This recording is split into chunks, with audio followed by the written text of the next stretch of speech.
આપણે કંઈકનું કંઈક ચટપટું ખાવાની ઈચ્છા થતી હોય છે. એમાં પણ જો વરસાદ ચાલુ હોય તો કંઈક આવું જ ખાવાની ઈચ્છા થાય. તો આ ડિમ્પલ્સ ડિશીસમાં ફટાફટ બને તેવી આપણે એક ઇન્સ્ટન્ટ ડિશ તૈયાર કરીશું, જેને તમે બાળકોના લંચ બોક્સમાં અથવા હલકી ફૂલકી ભૂખમાં, બ્રેકફાસ્ટમાં, સ્નેક્સમાં લઈ શકો છો. જે ખાશે તેને ખૂબ મજા આવશે અને ચટપટું ખાવાની ઈચ્છા પણ પૂરી થશે, જે ફટાફટ બનશે. તો ચલો રેસીપી શરૂ કરીએ.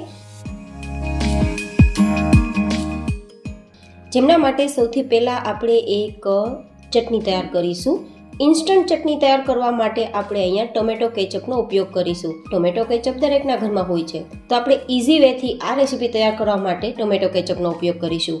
લગભગ 3-4 ચમચી જેટલો છે અને 2 ચપટી જેટલું નમક ઉમેરીશું. 2 નાની ચમચી જેટલું લાલ મરચું પાવડર. તમારે અહીંયા કેટલું તીખું ખાવું છે તેના ઉપર લાલ મરચું તમે તીખાશ માટે ઉમેરી શકો, વધઘટ કરી શકો. 1 ચમચી જેટલું ધાણા જીરું પાવડર ઉમેરી થોડું પાણી ઉમેરી એકદમ લિક્વિડ જેવી પેસ્ટ તૈયાર કરીશું. અહીંયા જો તમારી પાસે ચીલી સોસ હોય ને, રેડ ચીલી, ગ્રીન ચીલી, તો તેનો ઉપયોગ પણ કરી શકો છો.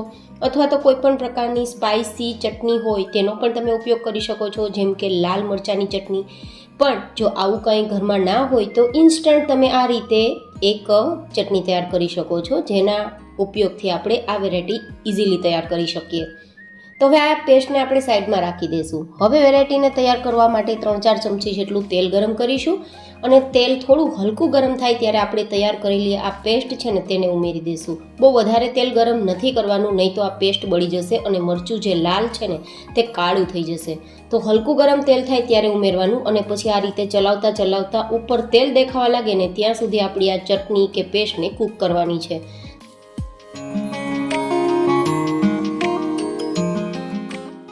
તો અત્યારે તમે જોઈ શકો છો એકદમ સરસ આપણી ચટણીની ઉપર તેલ દેખાવા લાગ્યું છે.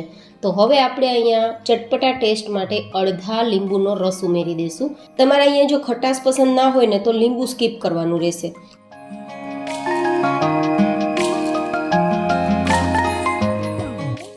હવે આપણે અહીંયા થોડી મસાલા સીંગ ઉમેરીશું, લગભગ 4-5 ચમચી જેટલી. તમે અહીંયા ખારી સીંગ હોય ને તેના ફોતરા કાઢીને પણ ઉપયોગમાં લઈ શકો છો, અથવા તો શેકેલા મગફળીના દાણા હોય તેના ફોતરા કાઢીને તેને પણ ઉપયોગમાં લઈ શકો છો. ખૂબ મજા આવશે.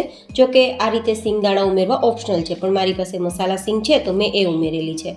હવે આપણે થોડીવાર તેને કૂક કરીશું 2 મિનિટ માટે. એ કૂક થાય ત્યાં સુધીમાં આપણે અહીંયા પાઉંને કટકા કરી લેશું. જો કે આજકાલ પાઉં મળવા ખૂબ સરળ થઈ ગયા છે. તમે અહીંયા બ્રેડનો ઉપયોગ કરી શકો છો, પછી તે વ્હાઈટ બ્રેડ હોય કે પછી આટા બ્રેડ હોય. આ રીતે વ્હાઈટ પાઉં હોય કે પછી આટા પાઉં હોય, તમે કોઈ પણ પાઉંનો ઉપયોગ કરી શકો, કોઈ પણ બ્રેડનો ઉપયોગ કરી શકો. જનરલી ક્યારેક આપણે કોઈ એવી વસ્તુ બનાવતા હોઈએ જેમાં પાઉં અથવા બ્રેડ વધતી હોય ત્યારે પણ તમે આ વાનગીનો ઉપયોગ કરી શકો છો. ફટાફટ બાળકોના લંચ બોક્સમાં આ વેરાયટી આપી શકો છો. હલકી ફૂલકી ભૂખમાં, સ્નેક્સમાં પણ લઈ શકો છો. ખૂબ મજા આવશે. અને હા, જો તમારે ડિનરમાં પણ આ વેરાયટી ખાવી હોય તો પણ ખૂબ મજા આવશે. તો આ રીતે મેં લગભગ 6 નંગ જેટલા પાઉંના ટુકડા કરી લીધા છે. તો આ વેરાયટી છે 2 થી 3 વ્યક્તિને થઈ શકે તેટલી તૈયાર કરવા માટે મેં આટલી સામગ્રીનો ઉપયોગ કર્યો છે. હવે આપણા પાઉંના કટકા છે તેને આ રીતે આપણી ગ્રેવી છે તેમાં ઉમેરી દેશું.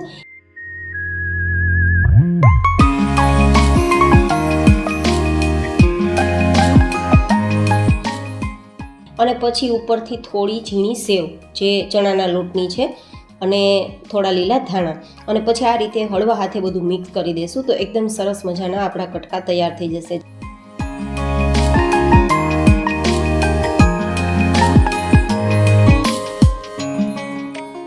તમે કટકા પાઉં કહી શકો છો, મસાલા પાઉં કહી શકો છો, અથવા તો રસાવાળા પાઉં પણ કહી શકો છો. હવે આ રીતે મિક્સ થઈ ગયા બાદ તેને નીચે ઉતારી લેશું.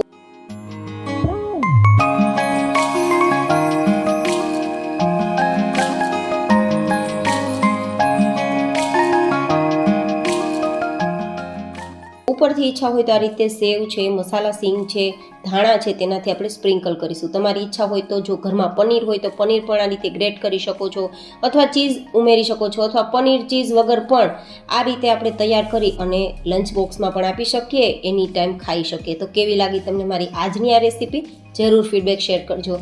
ફરી મળીશું એક નવી જેમ હેલ્ધી રેસીપી સાથે. ત્યાં સુધી stay healthy and stay happy.